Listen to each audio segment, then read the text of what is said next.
दोस्तों, जैसे कि आप देख रहे हैं कि चाहे गुरुजी हों या चाहे कोई सज्जन व्यक्ति हो जो आपको बदलने के लिए, आपके व्यवहार को बदलने के लिए कुछ सीख देते हैं, कुछ अच्छी बातें बताते हैं और सच में उन बातों से हमारा जीवन परिवर्तित हो जाता है, तो वो व्यक्ति हमारे लिए भगवान स्वरूप होता है।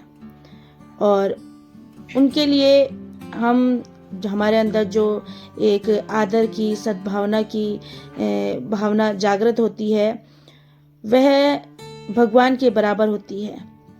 क्योंकि हर जगह भगवान नहीं है, इसलिए लोगों में ही ऐसी शक्ति है जो किसी के भी जीवन को बदल सकती है। इसलिए हमेशा हमें ये प्रयास जरूर करना चाहिए कि अगर हमारे द्वारा किसी का जीवन परिवर्तन होता है, उसके जीवन में चेंज आता है जो बहुत दुख में है, और अगर हम अपने बातों से उसके जीवन में खुशी ला सकते हैं तो हमें कभी भी पीछे नहीं हटना चाहिए। तो सुनते हैं आज ऐसी ही एक और कहानी, और वह है संकट में साथ देना। यह कहानी गांव की है जहां लोग एक दूसरे के सहारे जीने का तरीका सीखते हैं। एक गांव था जहां लोगों के बीच में अनूठा एक बंधन था। यहाँ के लोग एक दूसरे के साथ मेहनत करते, सहायता करते और एक दूसरे के साथ खुशियों और दुखों को बांटते थे। इस गांव की कहानी भी बहुत ही अनोखी थी। एक बार गांव में एक नया आदमी आया। उसका नाम राम था। राम बहुत ही निराशाजनक हालात में आया था। वह एक छोटे से गांव में दूर रहते थे, जहां उनका परिवार जो था बीमारी और तंगी में फंसा था। उन्होंने सोचा कि वह इस गांव में आकर नए जीवन की कोशिश करेंगे। राम गांव में आकर एक आदर्श बनने के लिए प्रयास करने लगे।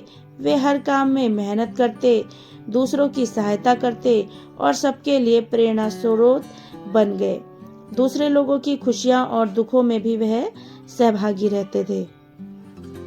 एक बार गांव में एक बड़ा दुख का समय भी आया, जब गांव के मुखिया का बेटा अचानक बीमार पड़ गया। उसकी स्थिति गंभीर थी और उसके परिवार को इलाज के लिए पैसों की जरूरत थी, लेकिन गरीबी के कारण परिवार के पास इतनी धनराशि नहीं थी। जब राम ने इसे सुना तो उन्होंने तत्परता से अपनी सभी बचत की राशि का उपयोग करके परिवार की मदद की। वे नहीं चाहते थे कि इस दुखी परिवार को किसी भी तरह से जूझना पड़े। उन्होंने बचत की राशि के साथ साथ दूसरे गांव वालों को भी अपील की और उन्होंने भी उस परिवार की सहायता की। इस आपातकाल में गांव वालों ने एक बड़ी टीम बना ली। सभी ने मेहनत करके और अपने संगठन के साथ मिलकर इलाज के लिए पैसे इकट्ठे किए। थोड़े समय के बाद बेटे का इलाज हुआ और वह पूरी तरह स्वस्थ हो गया।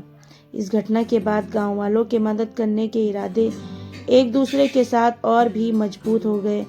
यह उनकी सद्भावना, नेकी और सामर्थ्य का परिणाम था। वे सभी ने समझा कि दूसरों की मदद करके ही हमारा लक्ष्य पूरा होता है। वह गांव अब एक परिवार की तरह था, जहां हर कोई एक दूसरे का सहारा था। यहाँ के लोग अपनी खुशियों और दुखों को साझा करते, एक दूसरे की मदद करते और अपने संघर्षों को साथ में झेलते थे। वे सब मिलकर इस दुनिया में एक सुंदर और समृद्ध जीवन जीने का तरीका सीख गए।